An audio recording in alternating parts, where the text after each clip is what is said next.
Hey everyone, back with me again in this channel. On today's video, I'm gonna show you how you can add a cute frame to your video on CapCut.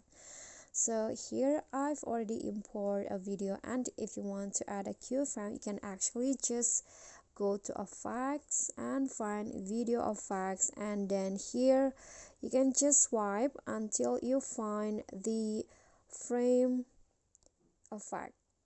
So in here you can see there are a bunch of cute effects that you can use in your video, and to try it on you can just click on the effects and find the ones that you like the best.